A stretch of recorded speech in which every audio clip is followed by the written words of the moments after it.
So you may have heard yesterday, big story, minimum wage going up in Quebec. We knew it was going up. I think a lot of people thought it was going from $14.25 to $15 an hour. But in fact, Éric Girard announced that it's going to, or Jean Boulet, rather, the Minister of Labour, announced it's going to $15.25, a $1 hike, which apparently is the biggest hike we have seen percentage-wise since 1995. Yes, but we're still below the vast majority of provinces.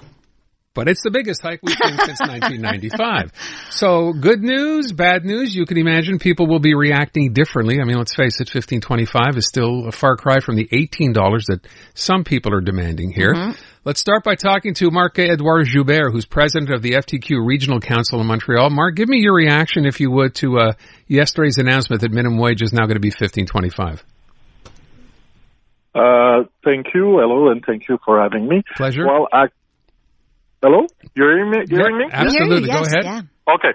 So, of course, we're happy that there's a raise, an important raise in the minimum wage in the province of Quebec. But of course, I want to remind everybody that there was a group in 2016 asking for a minimum wage of $15 an hour.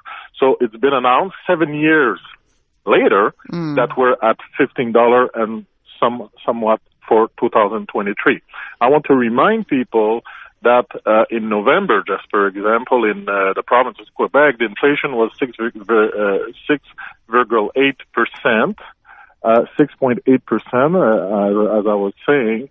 And of course, it is better than what it was prior to the announce, but we have to remind people that this is insufficient. Okay. And the goal that we're pursuing is that for somebody to that is working by themselves 35 hours a week to have a salary that is sufficient to meet the totality of their needs. So this is what we think of the raise. So, Marc-Édouard, you would like to see it raised to $18 an hour, and yet we do hear from small business owners in particular that just wouldn't be viable for them. Of course, we keep hearing those arguments, but I think that we have to take into consideration not only I would say the fact that there's a shortage of workers, but as I was mentioning prior, the fact that the entire context, and we saw it with the Bank of Canada raising 7 times in a row the points for the interest mortgages rates, normally and things like that. So I think we need to adjust. We need to get out of a little bit of that discourse.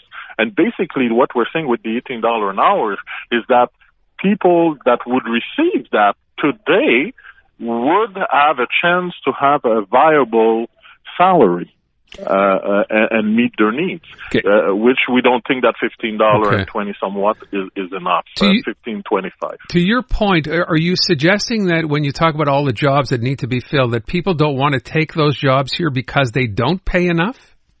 Well, I want to tell you a little statistics that was shared with me. A lot of people, there's a raise of about 40% of the people going to the food banks are workers working full-time. Mm-hmm. So what we're basically are saying is that it is abnormal for somebody to work full-time and not to be able to do ends meet at the end of the month. I agree. Hard to argue against that. So it's going to be $15.25. It's going to stay this way, I'm sure, for at least a year or so. Are you confident that it will go up in another year, or what do you think? Yeah, every year the government announces around the month of January a raise.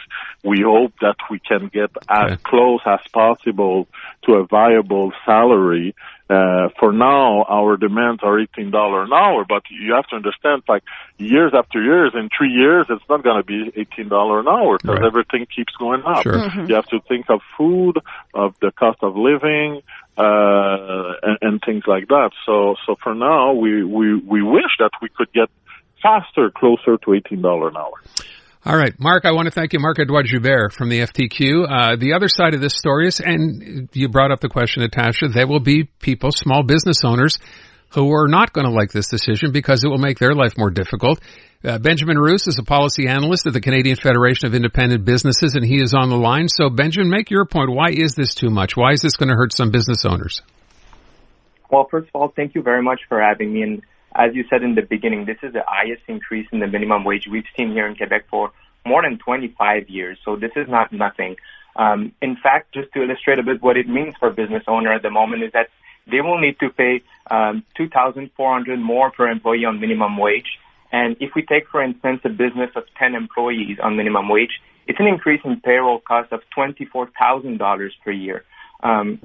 So what we've seen even from the previous group on this call is that they asked for a raise to $18 an hour for the minimum wage. So with the increase we've seen right now, to that extent, this increase is more pragmatic, more balanced, and we feel like all factors were considered when the decision was made.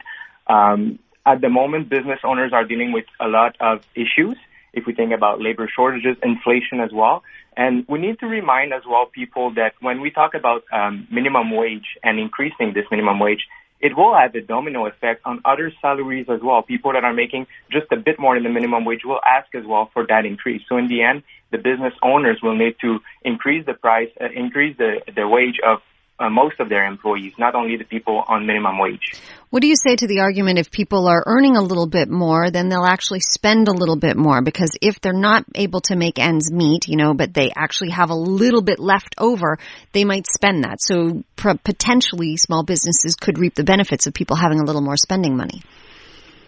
Of course, that's an argument that is being made by other groups. But from what we've seen as well, if we see the domino effect on other salaries that it has, if everyone has a bit more salary, who needs to pay that bill at the end of the day is the business owners. And to be able to pay that bill, business owners will need to increase their prices, and that's not what they want to do.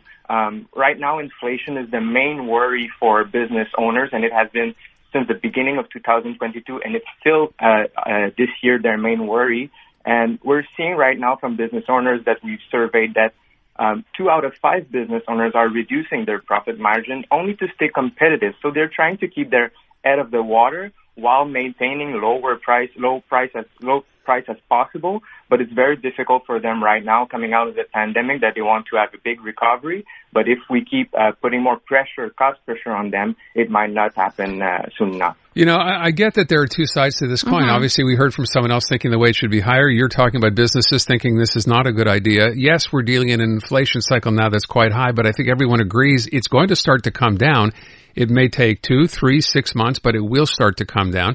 But I'm wondering from your perspective, Benjamin, what would you like to see happen here? No increase to the minimum wage? Leave it where it was? Is there a middle ground here somewhere?